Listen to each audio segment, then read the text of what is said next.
kids were like, yo, you got blonde mustache. That is not cool.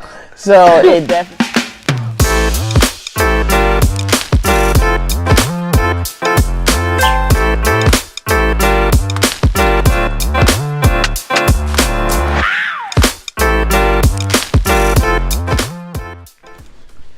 Hey everyone, welcome to Candid Kid Conversations with Alex and Mom. All right, we're here. It's been a little while, so we are here though to talk about empathy with our kids because they go through a lot of the things that we went through as children, and we wanted to do a little story time with you and share with you some of what Alex has actually shared with me in our private conversation.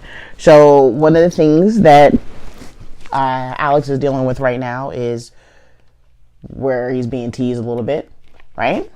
Okay, so go ahead and you talk about it. Like, I've been called a midget. I've been called tiny man. I've been called, like a lot of stuff. People have been teasing me of my height. Your height. Anything else they're teasing you about? No. Just mainly your height? I can predict what they're going to say next because all they say is little. Little. Well, we got nothing else. They don't have nothing else to mess with you about. I mean, you're a good-looking kid. You got, and you know what? A lot of people, I always talk to you about hurt people. So what they're doing is they're trying to hurt you, and they think that if they tell you you're short, it's going to hurt you. They want to steal your joy in some way. But as you said, you can predict what they're going to say. So even though it still does hurt, though, we all know it still does hurt. It does hurt a little bit. But I get used to it. You get used to it? Yeah. You even share with me that it's not just kids. It's even teachers and stuff that say, hey, what up, tiny man? I mean, they don't need it. They don't mean it in a bad way. They don't. But it does, affect him. For him to bring it up in a conversation with me. So what I decided to attack this and how to relate to him is really to empathize with him. So I said, all right, let me share something with Alex. And you got a kick out of it, didn't you? You thought it was funny. Yeah. It's very funny. No offense. It's no offense? Yeah. I know. But I thought that was the best way to let you know that I've been made fun of. Really quickly, as women, we all know we have facial hair. When we're younger, we have to go through that transition of how to maintain it. And so I think I was like 11 or 12. I can't really remember. But I was at that age where my mom either had to make a decision what to do. We could wax it. We could, maybe nair it, shave it. I don't know. But I came to her because I was kind of being made fun of, or I was becoming self-conscious about it. And so she was like, okay, let's bleach it. And bleaching it is a cream you put on so that it will kind of blend into your own skin tone and then look invisible. And unfortunately, I must have left it on too long. And I don't think my mother and I really noticed it in the house that it was on too long. But I know once I got to school, or actually this one was at a church setting. I was at a church setting. I was hanging out with some kids outside of the church. And it's broad daylight. And the sun must have been shining on my face where a couple, kids were like, yo, you got blonde mustache. That is not cool. So it definitely looked odd, and it made me really self-conscious, and it hurt my feelings. It really did. It hurt. It's all right. It hurt my feelings, and I wish I could protect you from all that, but I know that people are going to try to pick on something that they know is going to hurt you. You know what I mean? And I the only thing I can do, and the purpose of Positive Kids, is that I want you to be so strong on the inside that it doesn't matter what they say. Right? So I want you, I know it's going to hurt, and I know that you may cry. Why do you think these people want to remind you that you're short? Because they're trying to find something to make fun of me of. Why do you think that is? Because the want to take my joy. You want to take your joy? What do you say, like, you can't play with us because you're short? Yeah, one person. One person? Are these older kids, or are they third graders like you? One was older, and I think the one that couldn't play with me was third grade. It was third grade. You know, I mean, now that I'm older, I know why people do that, but I really would like to get it from your point of view. So I want you to tell me why you think that is, that people would want to say, I mean, you wake up and we have mirrors in our house. We know how tall we are. So when you go to school and someone says, hey, you're short, what do they expect to gain from that? A lot.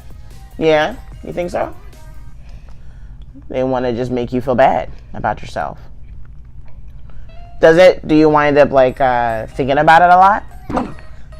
No, when you're alone in your room, you don't think about it? Not really? Well, you mentioned it to me the other day, so that it must have bothered you in some way. You mentioned little bit. A little bit. Well, you know, that's one of the things. I'm happy that you're resilient. I'm happy that you don't let things get into you. I think you're a lot further along than I was at 8 years old. Can you share with why you don't let things get into you so much and affect you? Like how is that? How are you able to do that?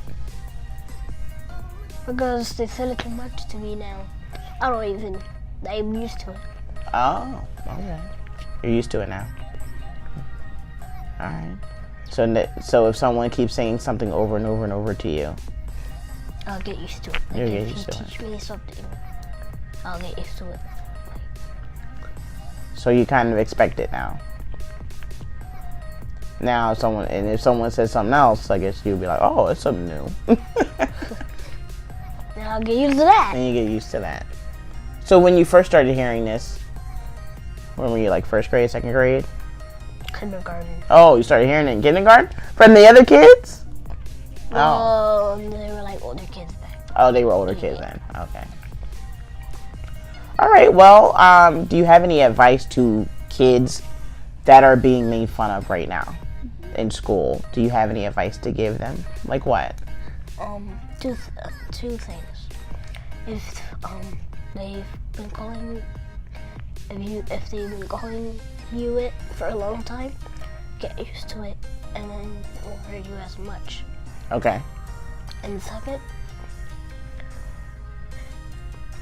keep moving forward. Say it again. Keep moving forward. Keep moving forward. Okay. I like that. Don't let things get you down. I wonder how you were able to be so strong with it. I'm wondering where your positive mindset comes from. You. Yeah? Why? Why do you think that? Because you've been teaching me positive stuff. This is not scripted at all. I did not force him to say that. Yeah? Do you think it's helping, or what? I know that you say, Mom, are we going to have one of those long talks again? You always be like, Mom, you're always lecturing. You're always talking to me. Yeah. It's just that I want the best for you, you know, and I want you to put on an armor over yourself that when people try to hurt you, that it doesn't. Because they will. Right now, it's your height, but who knows, in a couple years, it may be something else. And then after that, it may be something else. Because it's a continual thing. For some reason, there's a lot of hurt people in the world, and they do want to hurt other people because they're hurt. Right? All right? So I just want you to know that you can deal with it. And it's okay for it to sting. Like, oh, man. You know how Superman kind of gets beat up a little bit, but then he always comes back. Goku. Yeah. Goku? Oh, see, I don't really watch Dragon Ball Z. But he gets beat up a little bit, right? A lot. They always do that. Any type of movie with a comic book or whatever, it's like the hero gets beat up a little bit. And they're like, oh, man. You'd be like, get up. Come on, fight him. And then finally. Actually, it's when fighting video games. he gets destroyed by Dr. Eggman, and then everyone's like, get up, Sonic. See? And then he gets up. And then he gets up. It's ready to So, people will get to you. People will try to hurt you. It will hurt. But the point is, you get back up. All right? Well, thank you for sharing, with us, your struggles as a third grader right now. And we'll try to do more of these. But my point in this, when you have your children that are going through stuff and they're willing to share it with you, we definitely have to create environments where they're willing to talk to us. But when they do talk to us and open up, instead of just giving them a blanket response of, oh, well, keep your chin up or keep your head up or it'll get better, why don't you relate to them in a way with a story of something that happened to you? And then, because they look up to us, they really do. We are their heroes. We're their motivational coaches. We are their first impression of the world, and so they emulate us. And if you share with them something that affected you when you were a kid, then it probably will help them. All right? Okay. Bye-bye. Don't forget to, what are some actions we gotta say? Don't forget to follow us on and Instagram. be positive. Be positive.